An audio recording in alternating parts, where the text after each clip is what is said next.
이 시간에 다시 하나님의 말씀 앞에 섰습니다. 주님께서 이 말씀을 통해 참으로 저희가 더욱더 깊이 있게 주님을 알아가게 도와주시고 저희 자신을 하나님의 말씀의 거울로 비추어 보게 해주시며 주님의 뜻을 밝히 알고 믿음으로 순종하고 주께서 가신 그 길을 따라 참으로 주께서 저희를 참으로 부르시는 그날까지 믿음의 길을 다 갈 수 있도록 도와주시기를 이 시간 주 앞에 간구합니다. 부족한 자에게 맡기신 말씀의 사역인 줄 알고 주님께 도움을 요청합니다. 주님께서 도와주셔서 이 말씀의 사역을 통해 하나님께서 영광을 얻으시고 우리 모두에게 큰 축복과 유익을 허락해 주시기를 간절히 간구드리고 이 시간을 아버지 손에 의탁드립니다. 모든 말씀을 우리 주 예수 그리스도 이름으로 기도하옵나이다. 아멘. 레위기 17장은 한마디로 얘기하면은 피에 관한 내용입니다. 오늘날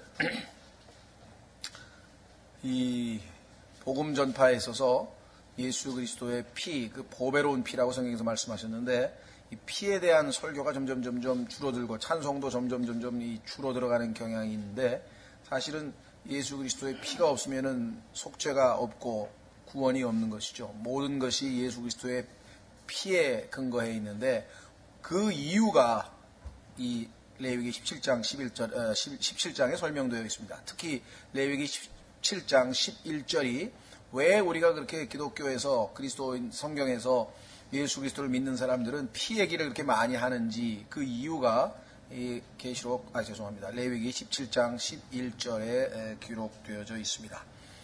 말씀드린 것처럼 17, 18, 19, 20장은 한마디로 하면은 하나님 앞에 우리가 거룩함을 이루어야 동행할 수 있다라고 하는 내용이 핵심인데요. 그 중에서 첫 번째 중요한 것은 피에 관한 내용입니다. 한번 확인해 보겠습니다. 우선 레위기 17장 주께서 모세에게 말씀하여 이르시되 아론과 그의 아들들과 온 이스라엘 자손에게 말하고 그들에게 이르기를 주께서 명령한 것이 이러하니라 하고 이르기를 3절 이스라엘의 집에 속한 자 중에서 누구든지 소나 어린 양이나 염소를 진영 안에서 잡거나 혹은 진영 밖에서 잡아서 회중의 성막문으로 그것을 가져다가 주의 성막 앞에서 주께 헌물을 드리지 아니하면 그 사람에게 피를 돌릴지니 그가 피를 흘렸은즉 그 사람은 자기 백성 가운데서 끊어지리라. 자, 피 얘기가 반복되어 나옵니다.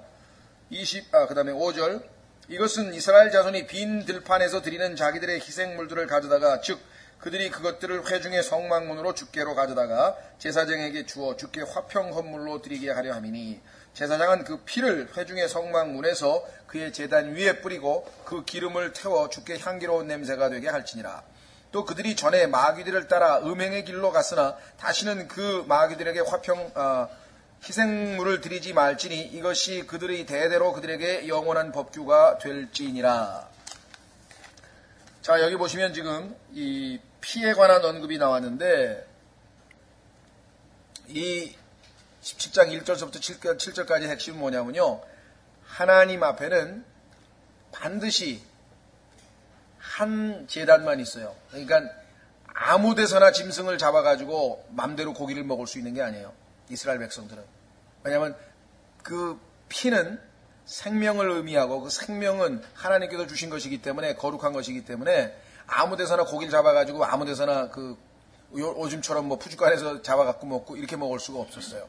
그래서 반드시 모든 짐승을 죽였을 때는 그것은 반드시 성막으로 가지고 와서 하나님께 헌물을 바치고 그 다음에 자기 몫으로 화평 헌물에 자기 몫으로 고기를 가져다가 집에서 먹도록 돼 있었습니다. 왜냐하면 여기 지금 나와 있는 것처럼 7절에 옛날에는 이방 종교들은 아무 데서나 짐승을 잡아서 소위 말하면 이 우상들에게 마귀들에게 제사를 지내고 갖다 바쳤거든요. 그 내용들이 고린도 교회에 보면은 많이 나와요. 고린도 교회에서 무슨 당시에 많은 히랍의 신들, 그다음에 로마의 신들이 있었는데 아무 데서나 잡아가지고 시장에다가 고기 내다 팔면 그 고기를 사다 먹잖아요. 그런데 이제 그리스도인들 중에서는 이거 우상에게 갖다 바친 고기니까 난 못 먹겠다 하는 사람하고 우상은 아무것도 아닌데 그게 무슨 상관이냐고 먹는 사람하고 그 고기 문제 가지고 교회 안에서 다툼이 벌어진 내용이 고린도전서에 나오잖아요. 그렇죠? 그래서 이스라엘 백성들의 경우도 함부로 아무 데서나 피를 흘리지 못하도록 하나님께서 정해 놓으신 것이에요. 그래서 반드시 하나님 앞에 그 피를 가지고 와야 돼요. 그래서 하나님 앞에 피를 보이고 그 다음에 고기를 먹을 수 있도록 이렇게 배려를 했고요. 그 다음에 두 번째는 이 피라고 하는 것은 하나님 앞에서 이 먹는다고 하는 것은 이 단순히 어떤 그냥 우리가 배고프니까 식사하는 게 아니라 지금처럼 생명, 하나님께서 주신 생명과 관련된 거잖아요. 그래서 그 하나님이 주신 생명을 우리가 먹고 하나님 앞에 나아가는 거기 때문에 일종의 아주 영적인 그런 그 의미를 갖고 있습니다. 자, 신약에서도 마찬가지. 여러분들이 그리스도인이 되기 전에는 아마 아무도 밥 먹기 전에 뭐 식사 기도하고 먹는 사람 없거든요. 그러나 그리스도인이 되고 난 다음에는 식사 때 항상 우리가 기도를 하게 됩니다. 그러니까 식사가 당연히 어떤 행위가 됩니까? 영적인 행위가 된다는 것이죠. 한번 확인해 보겠습니다. 디모데전서 4장으로 가시면 우리가 식사할 때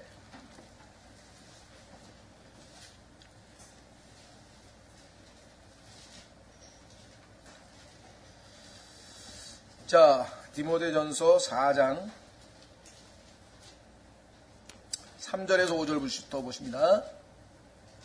디모데전서 4장 1절부터 먼저 보죠. 이제 성령께서 분명히 말씀하시기를 마지막 때에 어떤 사람들이 믿음에서 떠나 유혹하는 영들과 마귀들의 교리의 주의를 기울이리라 하셨으니, 자, 유혹하는 영들과 마귀들의 교리의 내용이 어디에 나와 있냐면 3절부터 나와 있는데요. 자, 2절, 이들은 위선으로 거짓말을 하며 자기 양심을 뜨거운 인두로 지진 자들이라. 구체적인 내용은 3절, 이들이 혼인을 금하고, 자, 혼인을 금하라고 하는 우리나라에도 종교가 있죠. 신부는 결혼하면 안 된다, 수녀는 결혼하면 안 된다, 이런 규칙을 정해놓은 종교가 있습니다. 이 마귀들의 교리라 그랬어요. 그 다음에 음식물을 삼가라고 명령할 터이나, 금요일 날은 예수 그리스도께서 돌아가신 날이기 때문에 고기를 먹어서는 안 된다, 이렇게 또 가르치고 있죠. 또 그 이외에 안식교라든가 이런 데서는 뭘 먹어서는 안 되고 뭘 먹어서는 안 되고 이런 레위기에 나와 있는 가르침 하는데, 음식물을 삼가라고 명령하는 것 마귀들의 교리라고 했습니다.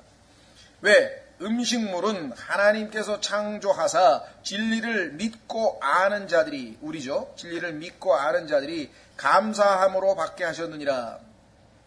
하나님의 모든 피조물은 선하고 감사함으로 받으면 거부할 것이 전혀 없나니, 뭐든지 먹어도 된다 이 말이죠. 하나님께서 주신 것이니까. 그것은 하나님의 말씀과 기도로 거룩히 구별되었느니라. 따라서 우리 그리스도인들이 식사할 때 말씀, 그죠? 그 다음에 기도, 우리가 기도할 때 그 하나님께서 우리에게 주신 음식이 거룩히 구별되어지기 때문에 단순한 식사, 배가 고파서 식사하는 것이 아니라 영적인 행위가 된다는 것이에요. 왜? 기도와 더불어 우리가 식사를 하기 때문에. 아마 많은 사람들이 예수님 믿구나 변한 게 뭡니까? 여러 가지가 있겠지만 그 중에서 제일 눈에 띄게 변한 거는 밥 먹을 때 기도하고 밥 먹는 거죠. 옛날에는 그냥 누가 줬는지도 모르고 먹으니까 먹는 건데, 딱 생각하니까 하나님께서 햇빛을 주시고 하나님께서 비를 내려주시고 하나님께서 자라게 하셔서 그 음식을 또, 그렇죠? 그 다음에 짐승들을 또 우리에게 주셔서 그 짐승이, 왜 우리가 짐승을 먹어야 되냐? 노아의 홍수 때 이후로부터 하나님께서 소위 말하면 동물, 모든 살아있는 생명체를 먹게 하셨는데, 그것은 뭐냐면 우리가 죄인이기 때문에 우리가 살려면 그 누군가가 우리를 대신해서 희생해야 된다는 거예요. 기본 원칙이. 고기를 안 먹는 사람은 자기가 죄인이 아니라는 뜻이에요. 그래서 고기 먹지 말라고 하는 게 성경적으로 좋은 게 아니에요. 물론 많이 먹어서 콜레스테롤이 너무 많이 생기고 문제가 생기지만 고기는 반드시 먹어야 돼요. 왜? 그래야 우리 몸이 유지되도록 하나님이 만들어놨어. 우리는 죄인이기 때문에 우리 몸에 죄가 있다 그랬거든요.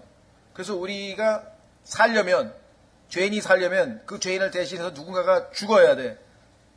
그 고기가 바로 예수 그리스도께서 자신의 몸을 우리에게 내어준 것을 예표하고 있는 것이에요. 고기 먹을 때마다 한번 생각해 보셨어요?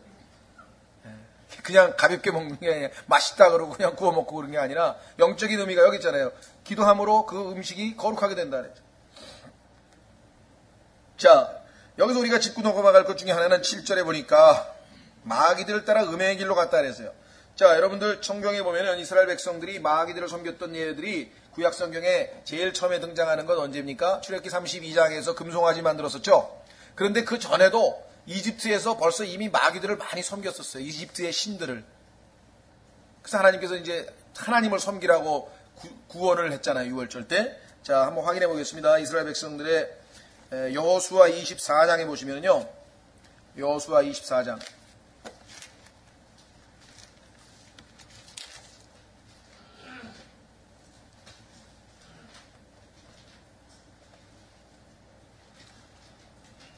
여호수아 24장에 보면은요, 23절, 여호수아가 이르되 그런즉 이제 너희 가운데에서 이방신들을 제거하여 버리고, 출애굽한 다음에도 여전히 이집트의 이방신들을 섬기고 있는 자들이 있었어요. 제거하여 버리고 너희 마음을 주 이스라엘의 하나님께로 향하게 하라니, 백성이 여호수아에게 이르되 주 우리 하나님을 우리가 섬기고 그분의 음성에 우리가 순종하리라 하므로, 이렇게 되어 있죠. 자, 이방신들을 섬겼다는 내용이 나오고, 그 다음에 에스겔서 20장으로 가겠습니다. 에스겔서 20장으로 가면은 우상 숭배를 하고 있는 이스라엘 모습. 에스겔서 20장.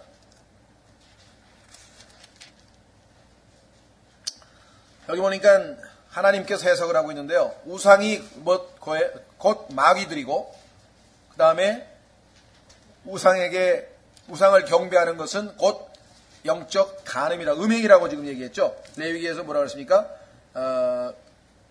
음행의 길로 갔다 그랬잖아요.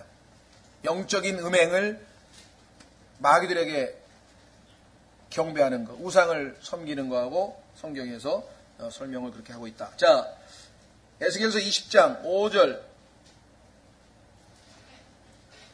또 그들에게 이르되 주 하나님이 이같이 말하노라. 내가 이스라엘을 택하고 야곱의 집 실을 향하여 내 손을 들어올리며 이집트 땅에서 그들에게 자신을 알려주던 날에 그때 내가 그들을 향하여 내 손을 들어올리며 이르기를 나는 주 너희 하나님이니라 하였노라. 또 내가 그들을 향하여 내 손을 들어올리고 그들을 이집트 땅에서 데리고 나오며 내가 그들을 위하여 찾아놓은 땅 곧 젖과 꿀이 흐르는 땅이요 모든 땅의 영광이 되는 곳에 이르게 하리라 한 날에 그때 내가 그들에게 이르기를 너희는 각각 자기 눈에 뭐라고요? 가증한 것들을 버리고 이집트의 우상들로 너희 자신을 더럽히지 말라. 나는 주 너희 하나님이니라 하였노라. 그러나 그들이 내게 반역하여 내 말에 귀를 기울이지 아니하여 그들이 각각 자기 눈에 가증한 것들을 버리지 아니하고 이집트의 우상들을 버리지도 아니하였으므로 그때 내가 말하기를 내가 이집트 땅 한가운데서 그들에게 내 경노를 부으며 그들에게 내 분노를 이루리라 하였노라. 그렇죠? 분명하게 여기 나와 있습니다. 9절. 그러나 내가 내 이름을 위하여 이 일을 행하였나니 곧 그것이 이교도들 앞에서 더럽혀지지 않게 하였느니라. 그들이 저들 가운데 있을 때 내가 그 저들의 눈앞에서 그들을 이집트 땅에서 데리고 나와 내 자신을 그들에게 알렸노라. 자, 23장으로 가보십시오. 에스겔서 23장. 이스라엘 백성들이 우상 숭배하는 모습들. 에스겔서 23장 7절부터. 자, 여기 보시면은요, 에스겔서 23장에 보면은, 언니는 북이스라엘 왕국을 얘기하고, 밑에 여동생은 남유다 왕국을 얘기하는데요, 거기에 이제 그 언니 이름은 아홀라고 동생은 아홀리바라고 4절에 나와 있죠. 자, 그런데 7절. 그녀가 이와 같이 그들 곧 아시리아에서 택한 모든 자들과 또 자기가 사랑하는 모든 자들과 행음하고 그들의 모든 우상들로 자신을 더럽혔으며 이집트에서 들여온 자신의 행음을 버리지도 아니하였으니, 이집트에서도 계속 우상들을 섬기더니 또 아시리아 우상까지 또 따라서 섬기는 거예요, 이스라엘 백성. 그녀가 어렸을 때 그들이 그녀와 더불어 누웠도다. 그들이 그녀와 이렇게 쭉. 자, 영적 음행에 대한 얘기가 이렇게 반복해서 나오는 것을 보게 되죠. 결국은 이스라엘 백성들은 성경에 보면 대환란 때가 되면요, 이스라엘 백성들은 나중에 어떤 일까지 저지르냐면요,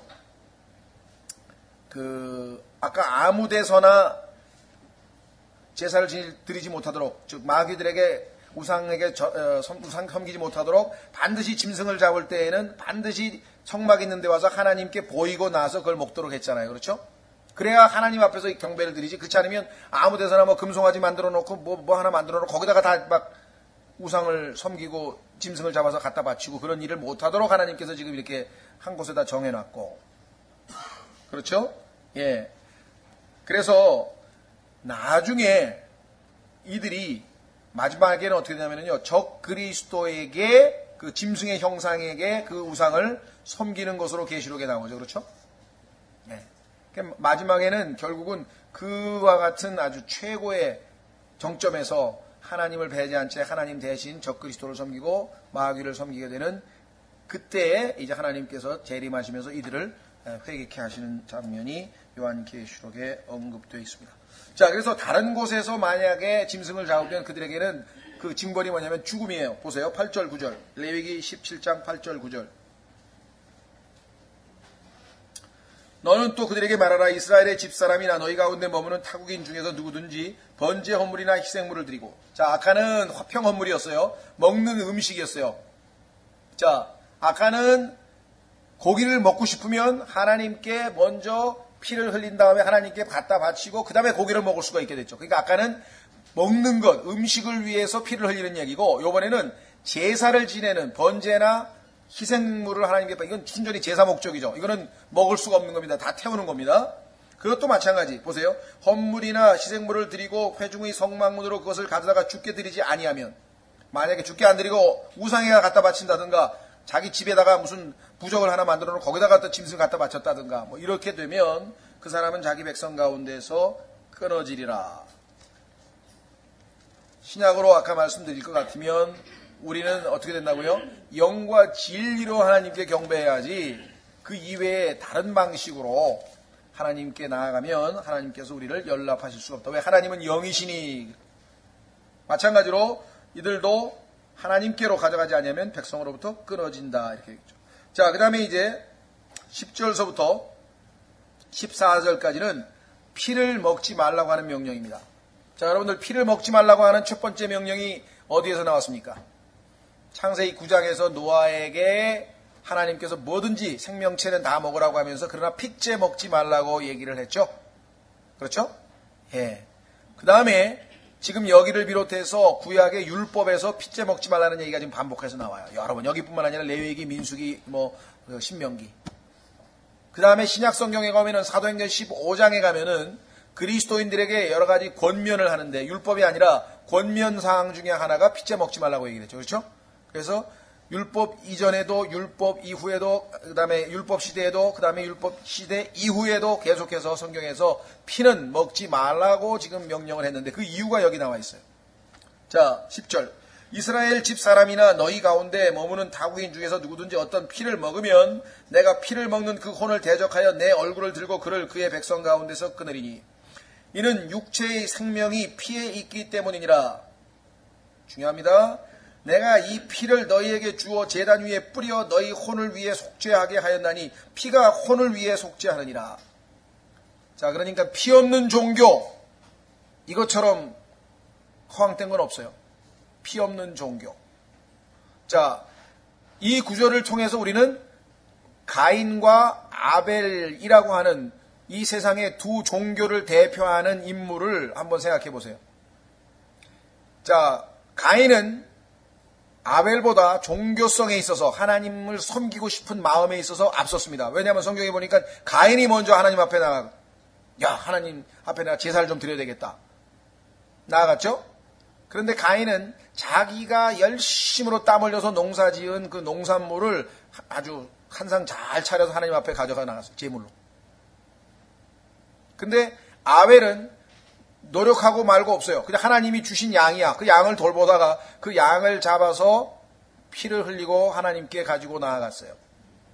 그러니까 하나님 앞에 나아가는 방법은 두 가지예요. 피 없이 나가는 거하고 피 가지고 나아가는 거 두 가지밖에 없어요. 근데 이 세상의 모든 종교는 피를 가지고 나아가는 종교는 성경에 기록된 예수 그리스도를 믿는 믿음밖에 없어요. 다른 종교는 다 피가 없는 종교예요. 그래서 뭐 불교가 됐든 마호메트가 됐든 뭐가 됐든 뭐 복잡하게 아무리 계산을 해봐도 피를 가지고 하나님 앞에 나아가야 돼요. 그래서 예수 그리스도의 피가 없으면, 그래서 하나님께서는 아벨과 아벨의 제물은 헌물은 받아주셨다고 성경에 얘기를 했죠. 그것이 하나님께서 우리를 받아주시기 위한 그 조건을 설명해 주신 것이고, 그 이외에 가인의 종교는 전부 다 그게 도덕이 됐든 노력이 됐든 뭐 선행이 됐든 착한 일이 됐든 고행이 됐든 어떤 방식으로 나타나든 간에 출발점이 뭐예요? 자기중심으로 시작이 돼서 아까는 하나님은 피를 가져오라 그랬는데 하나님 의견이 아닌 인간의 생각을 가지고 나아가는 거예요. 피 없이. 자, 그래서 여기서 지금 하나님께서 선언해서 피가 혼을 속죄하는 거야. 그러니까 속죄를 받으려면 피 없이 나가면은 속죄를 받을 수가 없는데 죄인의 피를 가지고 나가면 되겠느냐? 안 되나? 죄인의 피는 안 돼요. 죄 없는 피여야죠. 그렇죠? 그래서 사도행전 20장 28절에 하나님께서 자기 피로, 하나님이 자기 피로, 하나님의 피로 주님의 몸된 교회를 사셨다 그랬다. 근데 그 피는 얼마나 어떤 피냐? 우리 같은 썩은 피냐? 죄가 들어있는 피냐? 그런 피가 아니라 어떤 피입니까? 보배로운 피라고 베드로전서 1장에 얘기를 했습니다. 보배로운 피. 금과 은과 훨씬 더 보배로운 피. 자, 계속해서 12절. 그러므로 내가 이스라엘 자손에게 말하기를 너희 중 어떤 혼도 피를 먹지 말며 너희 가운데 머무는 어떤 타국인도 그 피를 먹지 말지니라 하였나니 이스라엘 자손이나 너희 가운데 머무는 타국인 중에 누구든지 먹을 수 있는 짐승이나 날짐승을 사냥하여 잡는 자는 그것에 피를 쏟고 흙으로 그것을 덮을지니라.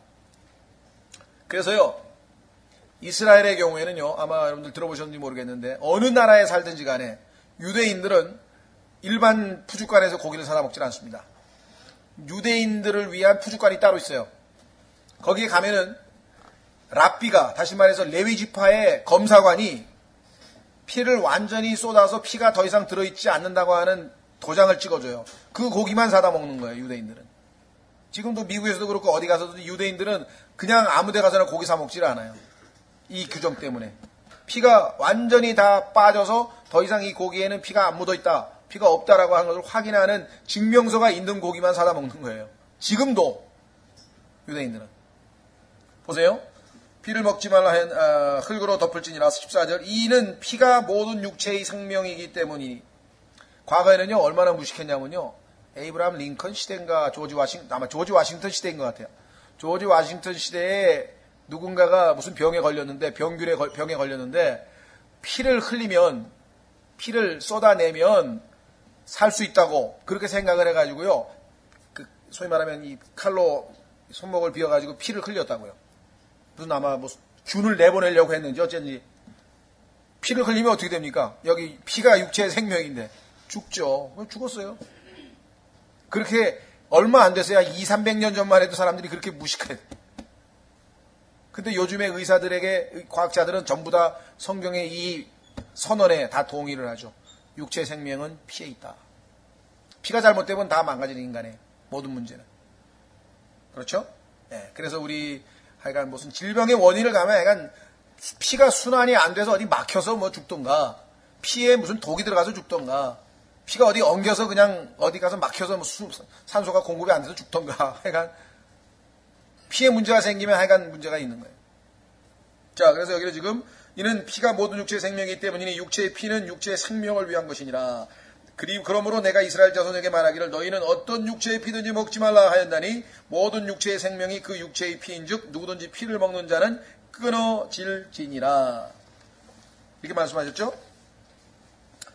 자, 그 다음에 15절 16절도 연결됩니다. 스스로 죽은 것이나 짐승에게 찢긴 것을 먹는 자는 너희 나라 사람이든지 타국이든지 다 자기 옷을 빨고 또 물로 목욕할 것이며 저녁까지 부정하고 그 뒤에 정결하려니와.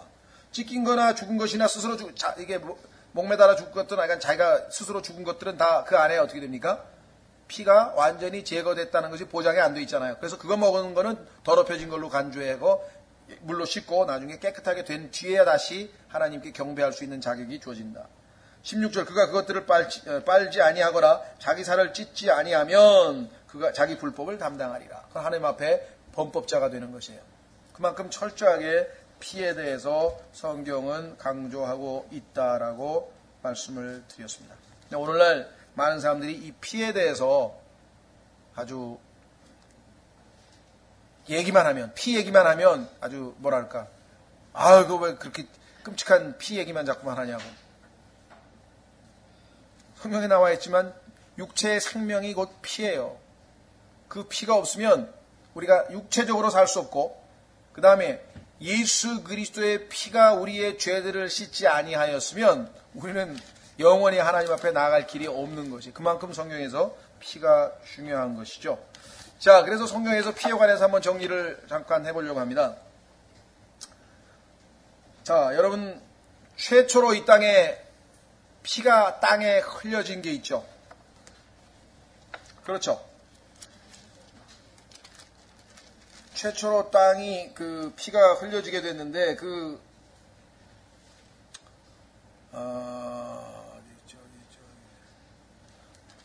최초로 땅에 피가 흘려진 사건은 창세기 3장에 보시면 하나님께서 가죽옷을 만들기 위해서 흘려진 것이었어요.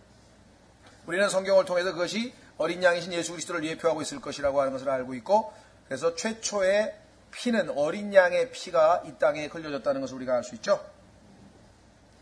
자, 그런데 최초로 흘려진 인간의 피는, 아까는 짐승의 피였어요. 최초로 흘려진 인간의 피는 누구의 피였습니까? 아벨의 피인데, 그 아벨은 직업이 뭐였어요? 양치기였대요, 양치기. 최초로 피를 흘린 것은 양이었고, 그렇죠? 최초로 피 흘린 인간은 양치기, 목동이었다고 하는 것을 여러분 아시죠?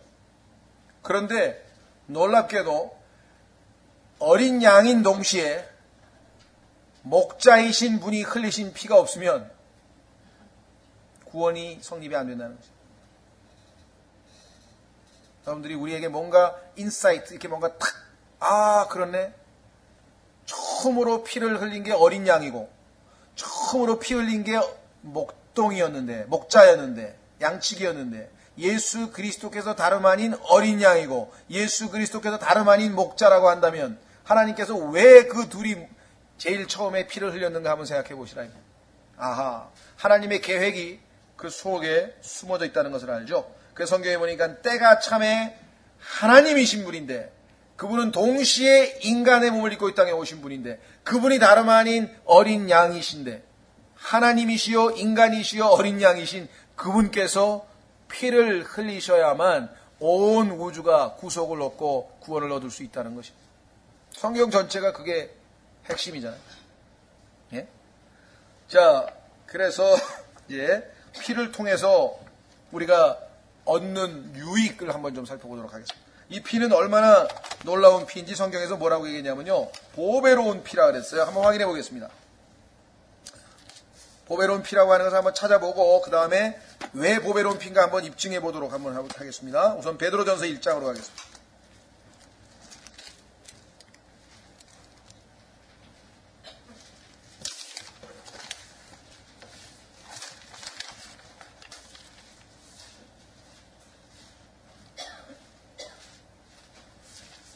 자, 베드로전서 1장 23절이죠? 아니. 몇절입니까? 예, 19절. 베드로전서 1장 19절. 오직 흠도 없고 점도 없는 어린 양의 피 같은 그리스도의 보배로운 피로 된 것이니라. 18절에서부터 보세요. 너희가 알거니와 너희 조상들로부터 전통으로 물려받은 너희의 헛된 행실에서 너희가 구속받은 것은 금이나 은이나 썩은 것들로 된 것이 아니요 오직 흠도 없고 점도 없는 어린 양의 피 같은 그리스도의 보배로운 피로 된 것이니라. 자, 우리가 여기서 보통은 죄들로부터 구속을 받았다 그랬는데요, 여기서는 특별히 뭐라 그랬습니까? 전통으로부터 구속을 받았다 그랬어요. 전통으로부터 물려받은 너희의 헛된 행실에서. 우리가 구원받기 전에 행했던 많은 행실들 중에는요, 유대인들도 그렇지만 우리 조상들로부터 물려받은 잘못된 진리가 아닌 것들이 너무나 많이 있었다는 것이죠. 그래서 구원받고 나서는 전부 다 싹 행동 기준을 다 없애고 뭐예요? 성경에다 갖다 맞추는 거예요. 모든 걸 다 성경에다 갖다 맞추는 거예요. 예, 우리 보면은 우리 한국적인 정서, 요즘은 뭐 좀 달라졌지만 조금 옛날만 해도 다들 어떻게 했습니까? 사람들이 남자도 결혼하면은 다 뭐랄까, 장남은 아버지 어머니를 모시는 것, 이런 얘기들 많이 했었잖아요.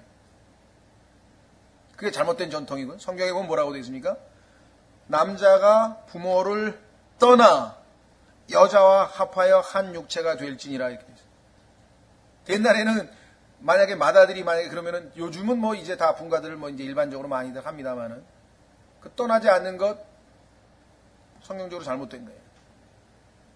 그 이외에도 치자면은 하나님 말씀하고 어긋나는 것들을 전부 다 우리가 잘못된 것들로부터 벗어나야 돼요. 어쨌거나, 자, 여기서 지금 제일 우리가 초점을 잡으려고 하는 것은 예수님의 피가 보배로운 피다. 자, 그 보배로운 피가 우리에게 무엇을, 첫 번째, 골로새서 1장 20절. 골로새서 1장 20절 보배로운 피가 우리를 하나님과 우리 사이를 화평케 해준다. 골로새서 1장 20절 그분의 십자가의 피를 통해 화평을 이루사 그분으로 말미암아 모든 것들이 즉 내가 말하노니 그분으로 말미암아 땅에 있는 것들이나 하늘에 있는 것들이 자신과 화해하게 하였느니라. 하나님과 우리 사이에 화평을 이루려면요 하나님의 진노가 풀어져야 돼요. 하나님은 지금 의로우신 분인데 우리는 죄인이니까 우리 죄인을 바라보면 진노하고 계시는데 그 진노를 풀어줄 수 있는 것은 십자가의 피죠. 그래서 하나님과의 화평을 얻을 수 있는 것은 십자가의 피다. 그 다음에 두 번째 로마서 5장 9절로 가시면 하나님이 우리를 의롭다고 선언하셔야 되는데 의롭다고 선언하시려면 예수님의 피가 필요해요. 예수님의 피로 말미암아 우리가 의롭게 됐다. 로마서 5장 9절 그러면 이제 우리가 그분의 피로 말미암아 의롭게 되었은즉 더욱더 그분을 통해 진노로부터 구원을 받으리니. 자, 여러분과 제가 하나님 앞에서 죄 없다고 선언을 받게 되는데 의롭다고 선언을 받게 되는데 그 근거가 예수님의 피라 그랬죠. 그분의 피로 말미암아. 자, 세 번째 여러분과 제가 깨끗하게 되는 수단도 역시 예수 그리스도의 피죠. 확인해 가겠습니다. 요한일서 1장 7절 요한일서 1장 7절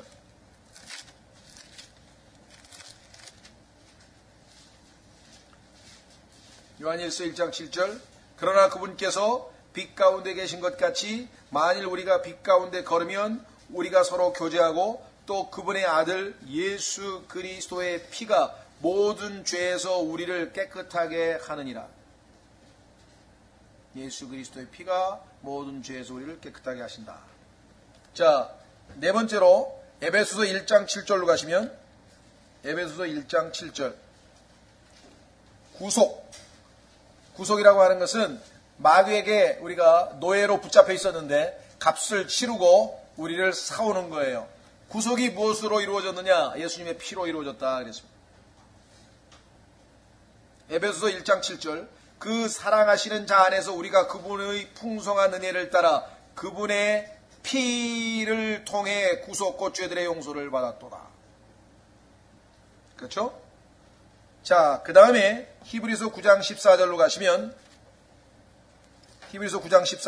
정결케 함이란 말이 나와요. 여러분 생각할 때는 아까 깨끗하게 함 나왔는데 또 나오냐? 깨끗하게 함은 우리가 지은 죄들을 씻어버리는 것이고요. 정결케 한다고 하는 것은요. 아예 우리의 죄가 덕지덕지 묻어 아니 본질 자체를 우리의 내부 우리의 내적 이런 모습 자체를 완전히 정화시키는 그와 같은 것을 정결이라 그래요. purify라 그래요. 자, 히브리서 9장 14절 하물며 영원하신 성령을 통해 자신을 점없이 하나님께 드린 그리스도의 피가 죽은 행위로부터 너희 양심을 얼마나 더 많이 깨끗하게 하여 살아계신 하나님을 섬기게 하겠느냐. 여기서 깨끗하게 한다고 하는 얘기는 아까는 cleanse 그냥 죄들을 지워버린다는 뜻이고 여기서 얘기하는 것은 내부를 완전히 정결케 해버린다고 하는 그런 의미에서 조금 의미가 틀리죠. 내적으로 부패해 있는 것을 아예 깨끗하게 소독해버립니다.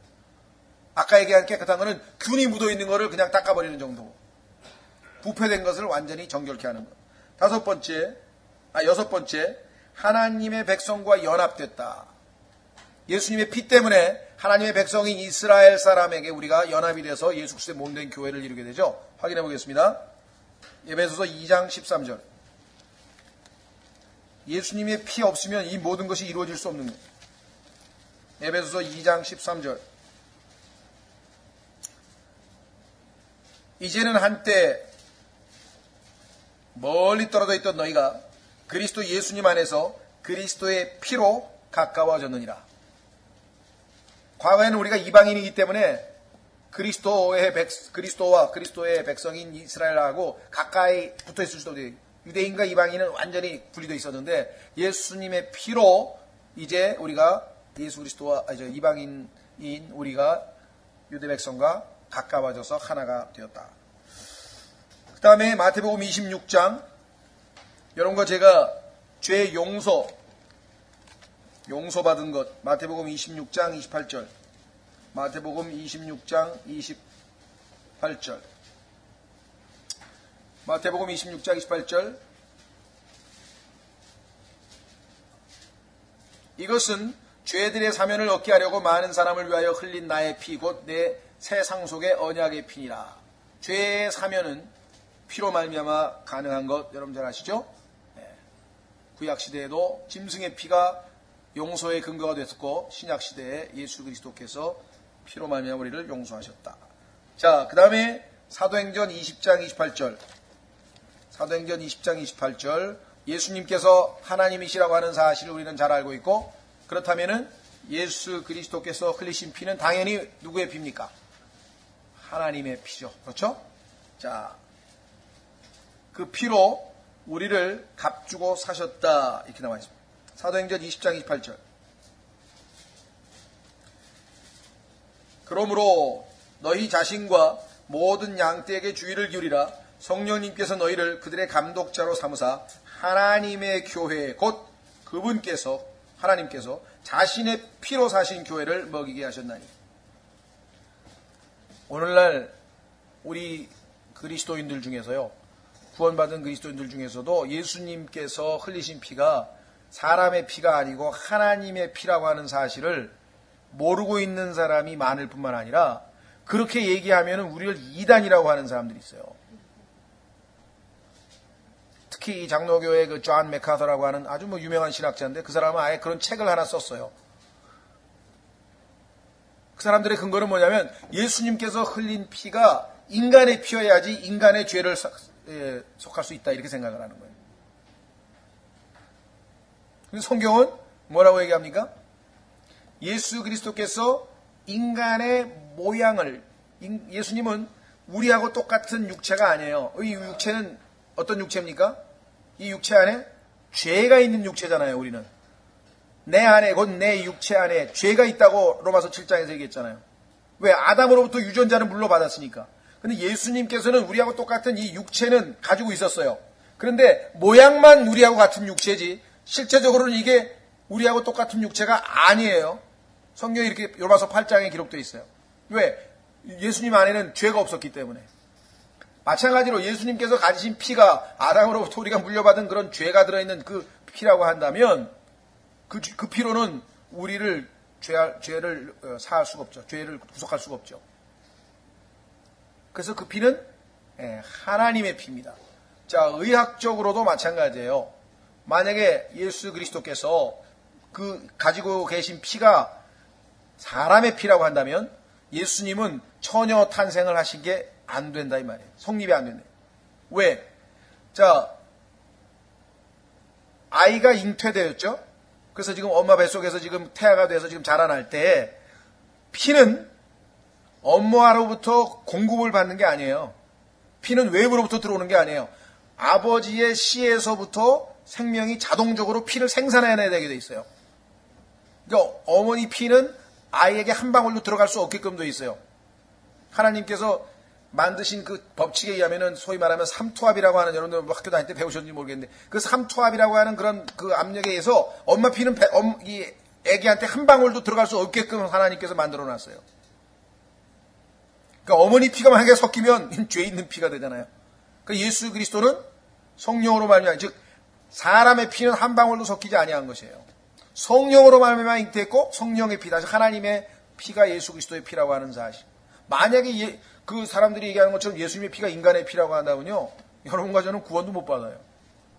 그런데 우리가 하나님의 피라고 얘기했다고 이단이라고 하는 게 지금 오늘날 우리 주변에 있는 분들의 생각이에요.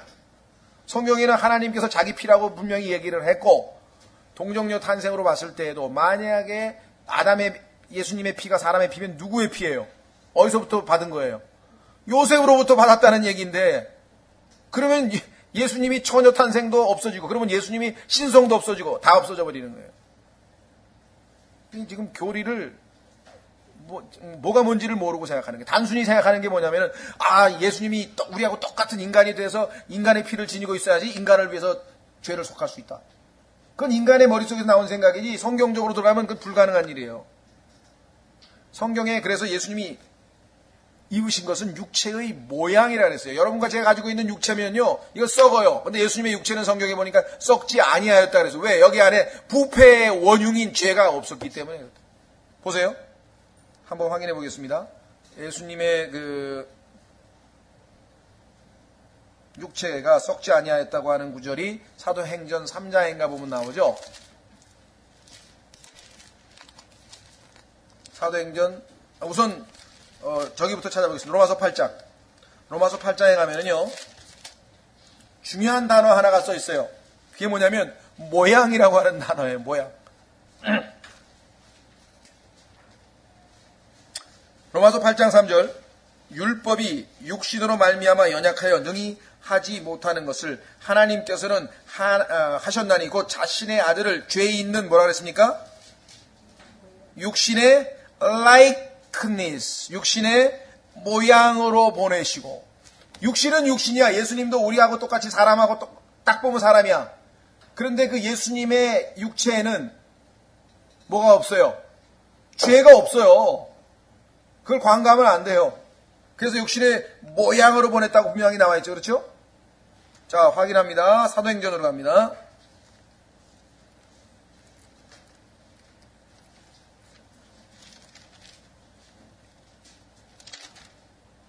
사도행전 2장 31절. 사도행전 2장 31절. 또 이것을 미리 보았으므로 그리스도의 부활에 대하여 말하기를, 구약의 시편에 그리스도의 부활에 대해서 뭐라고 얘기했냐면 그의 혼이 지옥에 남겨지지 아니하였고. 자, 오늘날이요, 예수님이 지옥에 가셨다 그러면요 막 펄펄 뛰는 사람도 있어요. 아주 그냥 막 내가 뭐 예수님을 무슨 신성 모독한 사람인처럼 막 대하는 사람도 있어요. 그 성경에 예수님이 지옥을 안 갔으면 내가 지옥에 갈 판인데 무슨 소리를 하고 있는지 모르겠어요. 예수님이 내 대신 지옥을 갔으니까 내가 지옥에 안 갈 수 있는 권리가 생긴 건데, 예수님이 지옥에 갔다는 소리만 하면 막, 아니 우리 주님이 왜 지옥을 가냐고 막 이런 사람. 성경에 써 있잖아요. 그의 혼이 지옥에 뭐라고요? 남겨지지 아니하고. 남겨지지 않았다는 얘기는 갔으니까 거기에 머물러 있지 않고 부활하셨다는 얘기 아니에요. 그 다음에 그의 육체도, 자, 그러니까 예수님의 부활은 혼에 관한 것은 지옥에 남겨져 있지 않고 올라오셨고, 그렇죠? 그러면 그의 육체는 어떻게 해요? 썩음을 보지 아니하였느니라. 우리 육체는요, 이 안에 죄가 있기 때문에 3일도 안 가가지고 썩어버려요. 그래서 썩기 전에 뭐예요? 썩지 말라고 냉장고에다 보관하잖아요. 근데 예수님은 그럴 필요가 없어요. 이 안에 죄가 없어요. 예수님은 부패하지 않는 육체를 가지고 있다고. 그러니까 예수님의 육체가 3일 동안 그 동굴에 들어가 있어서도 썩지 않았다 그랬대요, 성경에. 무슨 말 이해가 되셨어요? 성경을 성경으로 안 풀고 막 자기들의 머릿속으로 막 이상한 걸 해가지고 막 그래가지고 하나님의 피에 대해서 설명하고 있는데 옆에 있던 사람이 펄펄 뛰면서 막 이단이라 그러면서, 도대체 왜 이단입니까? 내가 성경에 다 써있는데 그랬더니 뭐 존 맥카서라고 하는 뭐 장로교 신학자, 아예 뭐 장로교 신학자 아니라 신학자 할아버지라도 틀리면 틀린 거지 무슨 장로교 신학자 얘기는 왜 꺼내? 성경에는 영과 혼과 몸이로 돼 있다 그랬더니 틀렸더니 나보고 막 뭐 3분법 2단이라 그래서, 아니 뭐 3분법 2단이라 얘가. 영과 혼은 똑같은 거래. 아니, 성경에 영과 혼이 똑같은데 하나님께서 히브리어도 다른 말을 쓰고 한국말로도 영과 혼이라고 따로 쓰고, 구별 못하는 사람들은 영혼이란 말을 쓰는데 영혼이란 말은 없어요. 만들어낸 거예요. 한국 교회가. 영혼이란 말 없어요. 영어에도 영 따로, 스피릿, 혼 따로, 소울. 헬라어에도 영, 푸뉴마, 혼, 푸시케. 그 다음에 히브리어에도 영, 루아흐. 그 다음에 뭐예요? 혼, 네페시. 다 달라요. 우리말로도 영, 혼. 그런데 이 플라톤이라는 사람은 영이 죽어 있었기 때문에 영인지 혼인지 모르니까 그냥 영혼이라 그러자 그래가지고 인간을 정신과 육체, 뭐 영혼과 육체 이렇게 해서 이분법으로 만들어. 이거는 거듭나지 않은 철학자들이 만든 거예요. 근데 그거를 구원받은 사람들이 신학이라고 한답시고 막 대학원까지 가가지고 논문을 써가지고 영하고 혼하고 똑같은 건데 니들은 왜 자꾸만 셋으로 쪼개느냐. 그 워치만니가 가르친 이단이. 워치만니가 가르친 이단은 무슨 워치만니가 가르친 이단이에요. 그 사람은 성경을 믿은 거고, 워치만이 바울도 성경에 데살로니가 전서에 써놨고 성경 곳곳에서 창세기부터 사람을 하나님께서 흙으로 만든 다음에 코에다가 숨을 불어넣어가지고 살아있는 혼, 리빙 소울을 만들었다 그랬는데, 그러면 어떻게 돼요? 혼, 육체, 몸, 그 다음에 하나님의 코에서 들어온 영, 혼, 몸. 근데 그거를 갖다가 생명이 된지라고 번역을 해놓으면 생명이 뭐예요? 살아있는 영? 그 혼은 어디로 들어갔어? 인간이 그러면 영과 몸으로 돼 있어요? 이 성경이 부패된 성경을 쓰면서 생긴 교리인데 이게 앞뒤를 모르고 있는 거예요. 정말 뭐라 그럴까? 옛날에는 정말 내가 좀 비웃었어요. 근데 지금은 비우는 게 아니라 막 마음이 아파, 막 불쌍한 거예요. 야, 어떻게 그냥 이 짝퉁하고 진짜하고 갖다 놓고 아무리 설명을 해줘도 짝퉁이 좋다 그러니 이상해. 너무 안타깝죠? 지금 막 교리가 막 뭐 이런 얘기를 그동안 한 7, 8년 동안 하도 많이 해서 요즘은 그 얘기도 안 하는데 여기 오늘 나왔으니까 제가 한마디 하지만 7, 8년 동안 이미 우리 많이 공부해서 성경하고 너무 거리가 멀리 가버렸기 때문에 정말 형제로서 우리가 사랑하고 도우려고는 하지만 어떨 때에는 참 그분들이 자존심이 상해하고 막 거부하기 때문에 어떻게 도울 방법이 없는 거예요. 왜냐하면 성경을 가지고 얘기하잖아요. 여러분들 나가서요. 짐승이 영이 있다 그래 보세요. 전부 이단이라 그래요. 성경에는 짐승이 영이 있다고 써있는데 그냥 자기들이 가지고 있는 성경이 뭐예요? 영을 혼이라고 뜩 꽂혀놨어요. 성경에서는 하나님께서 짐승도 영이 있다고 했지만 그 영은 짐승이 죽으면 하늘로 회수되는 게 아니라 땅 밑으로 내려간다 그랬어요. 사람의 영은 하나님께로 회수된다 그랬어요. 그 차이가 있는 거지 이것도 영은 영이거든요. 영이 없으면 어떻게 생명의 근원이 영인데 하나님은 영이신데 영이 없으면 어떻게 짐승이 사냐고. 생명이 있어요. 하나님께서 콧구멍에다 사람 콧구멍에다가 영을 집어넣어가지고 우리가 지금 콘이 된 것이 살아있게 됐는데 짐승에게도 영이 없으면 어떻게 생명이 있겠어요. 그런데도 아이가 짐승이 영이 있다 그러면 막 펄쩍펄쩍 뛰고. 인간은 신학교마다 전부 다 사람은 하나님의 형상이라는 거예요. 틀린 말이에요. 하나님의 형상으로 지음을 받았지만 하나님의 형상을 잃어버려서 지금은 하나님의 형상이 아니에요. 구원 못 받은 사람은. 구원받은 사람은 예수님이 하나님의 형상이신 예수님을 받아들였기 때문에 하나님의 형상을 되찾은 셈이에요. 그러나 구원 못 받은 사람은 아직 되찾지 못했어요. 그래서 그것을 창세기 5장에서는 아담의 형상대로 지음받은 자들이에요. 하나님의 형상이 더 이상 아니거든요. 근데 그냥 인간은 만물의 영장이고 하나님의 형상이고 막 성경에는 분명히 과거 시제로 되어 있는데 그걸 막 현재 시대로 지금 형상이 아니죠. 그래서 하나님의 형상을 우리가 되찾아야 되죠. 예수님을 영접을 해서. 그러니까 교리가 지금 어디서부터 무슨 얘기를 해야 될지 모르다 보니까 할 수 없어요. 이건 정말 지혜롭게 원하는 사람에게 우리가 도울 수 있고 책을 써서 얘기를 하지만 그만큼 지금 빗나가요. 여기도 보세요. 분명하게 예수님의 피, 하나님의 피 언급되어 있죠. 자, 그 다음에 하나님으로부터 오는 승리는 예수님의 피로 말미암아 보장됩니다. 확인해 보겠습니다. 계시록 12장. 여러분과 제가 세상을 이길 수 있는 힘이 뭐냐? 피입니다. 피.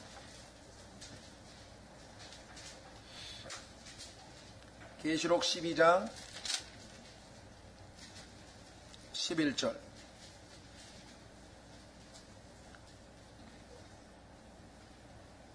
그들이 어린 양의 피와 자기들의 증언의 말로 그를 이기었으니 그들은 죽기까지 자기 생명을 사랑하지 아니하였도다.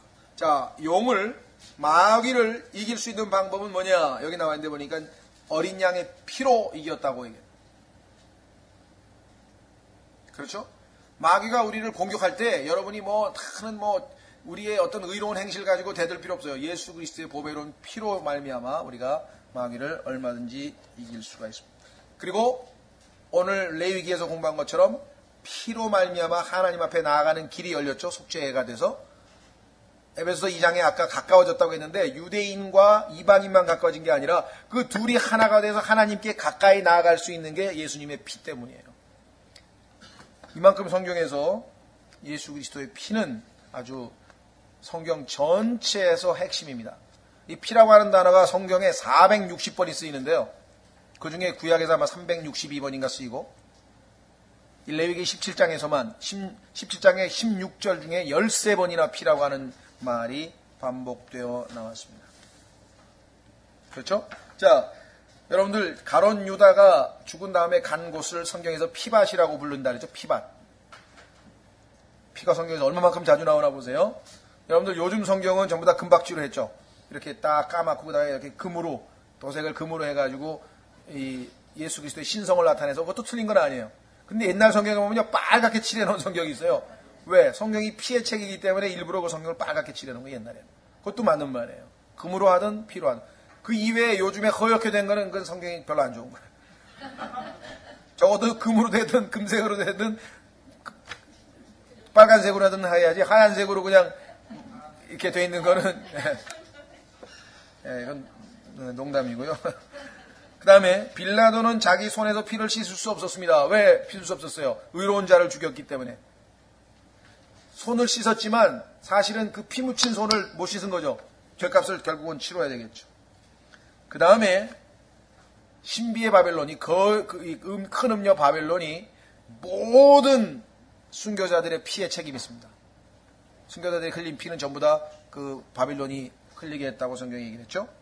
그런데 놀라운 사실은 그녀, 즉 바벨론 종교에 심취해서 마귀와 적그리스도를 섬기는 자들은 나중에 피를 마시는 것으로 성경에 기록되어 있어요. 그래서 계시록에 보면은 나중에 뭐가 됩니까? 모든 강물들이 다 피로 바뀌는 심판이 하나님으로부터 말미암아 있는데, 그것은 이미 출애굽기 때 나일 강물을 피로 심판하신 하나님께서 예표로 이미 보여주신 것이었죠. 자, 마지막으로 이제 피에 대해서 정리를 하면 구약, 신약 둘 다 피의 언약입니다.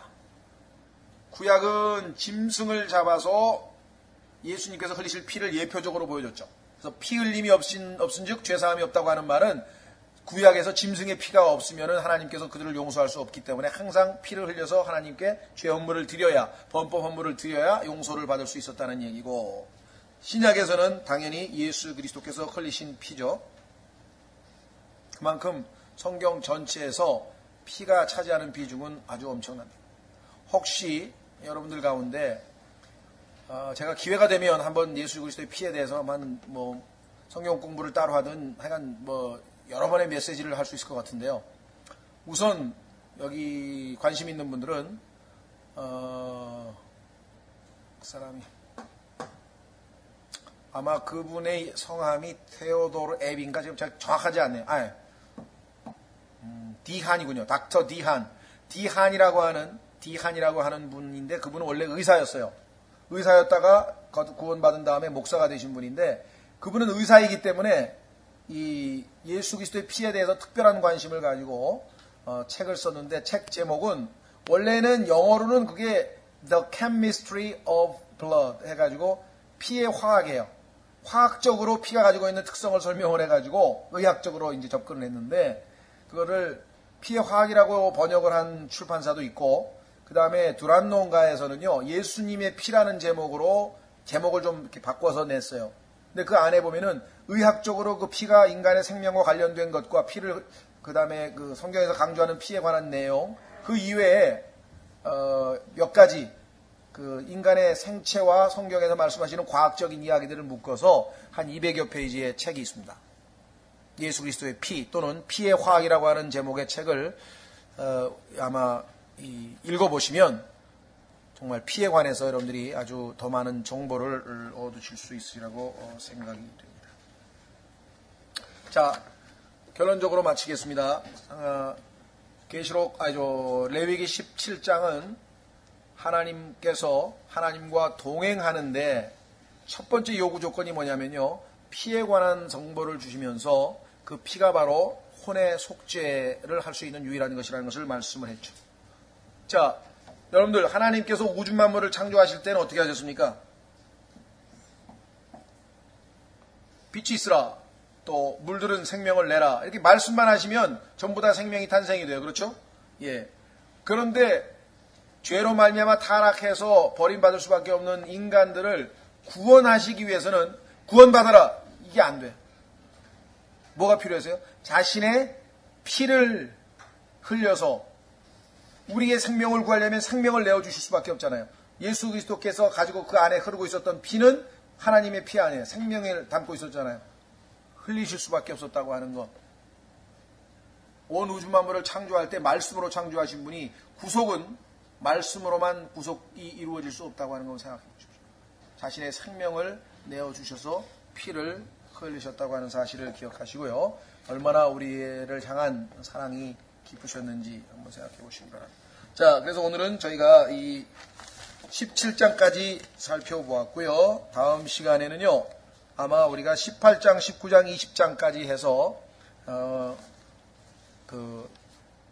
하나님 앞에서 우리 백성들이, 이스라엘 백성들이 어떻게 하면 거룩한 삶으로 동행할 수 있는지 살펴보고, 그 다음에 21장, 22장은 제사장들이 담당해야 될 목, 제사장들이 담당해야 될 목, 이렇게 되어 있습니다. 그 다음에 23장에 7명절을 통한 하나님의 계획이 나와 있고, 그 다음에 24장, 25장, 26장, 27장에서 마무리 민법 사항들이 언급이 돼서 하나님 앞에 거룩한 삶을 사는 사람들, 살아야 할 사람들의 충족해야 될 조건들을 설명해 놓고 있습니다.